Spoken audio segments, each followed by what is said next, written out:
about halfway through my life, I sold all of my for-profit businesses, and I decided to spend the rest of my life being a philanthropist. But then I had to decide what I was actually going to do.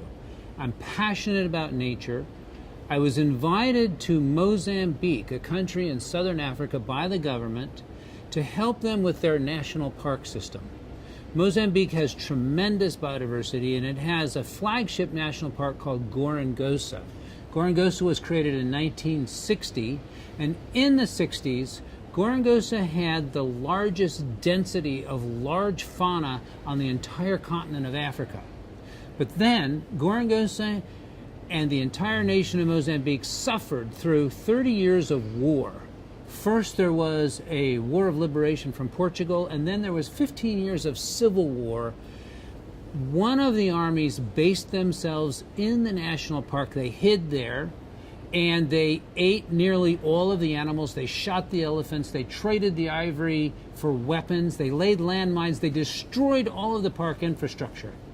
When I first saw Gorongosa Park in 2004, I could drive all day long and not see a single animal.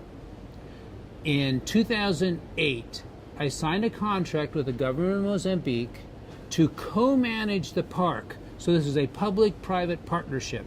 The private sector does some things, the government does some things, and together we are restoring this national park. Over the past 6 years, we've reintroduced species, we've protected the small number of species that were left, and I'm happy to tell you that we just conducted an aerial survey of the park, and we counted 72,000 animals, including 400 elephants, 500 hippos, 600 buffalo, tens of thousands of herbivores. The lesson of this story is that in 10 short years, nature can heal itself, and we should never give up on a national park. I can tell you, as a private sector former business person, I can't imagine anything I could have done in my life that would have been more satisfying, a better use of my time, a better use of my money, than to feel that in this one small corner of the planet, I'm helping, with my Mozambican friends, to save critical biodiversity. And let me tell you something else about Gorongosa Park.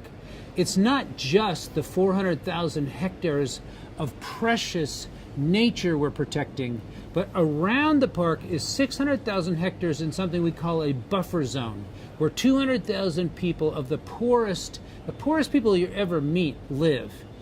We spend half of our park budget outside of the park in this buffer zone. We build schools, we provide health care, we help small farmers with their agriculture. That's the right thing to do for humane reasons, but it's also strategic, because when we help those people, they're now allies of the national park. They don't have to expand their farms into the park if the farms they have are giving them greater yield. It also builds political support for us at the national level. And let me just tell you, Gorongosa is a success story, and the lesson is never give up on a national park, never give up on an ecosystem, even if it seems completely trashed. When you remove human interference, nature can restore itself.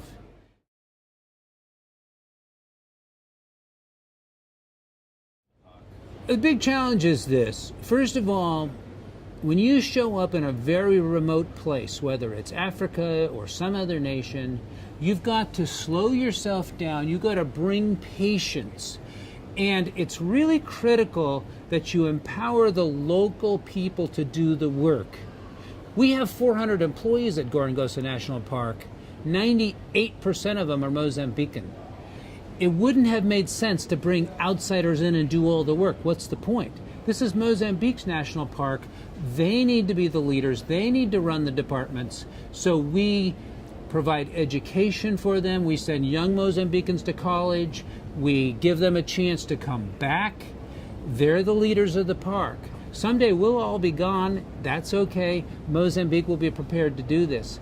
It's important to take a long time frame when you do this. I'm devoting all the rest of my life to this. That means you make better decisions when you're thinking long term. If I meet a young 15-year-old Mozambican with promise, we can help that person get through high school, we can tutor them, we can send them to college, we can wait 4 years, wait for them to come back, put them in a management position. We're doing this with lots and lots of young women and young men, Mozambicans, and you make better decisions about the restoration of nature. As an example, we're conducting a scientific survey, a biodiversity survey of the park that we think is going to take 30 years. We want to identify every species in the park that you can see with the naked eye. These things don't happen quickly. So why are we doing that? Well, we have to know what we have if we're going to save it.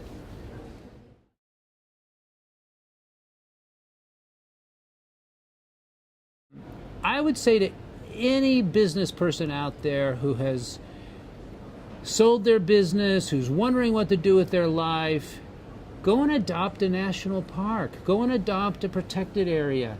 This is a critical time. The next 50 years on this planet, we're going to make it or break it for nature.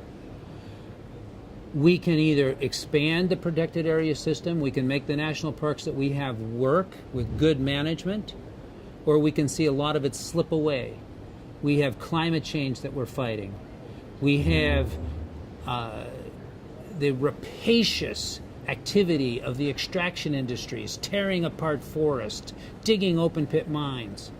We need to develop a consciousness across this entire world of people who love nature, people who realize that we don't have to infinitely consume.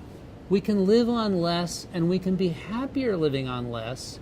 We need to find a balance. What we take from the earth needs to match what the earth can replace.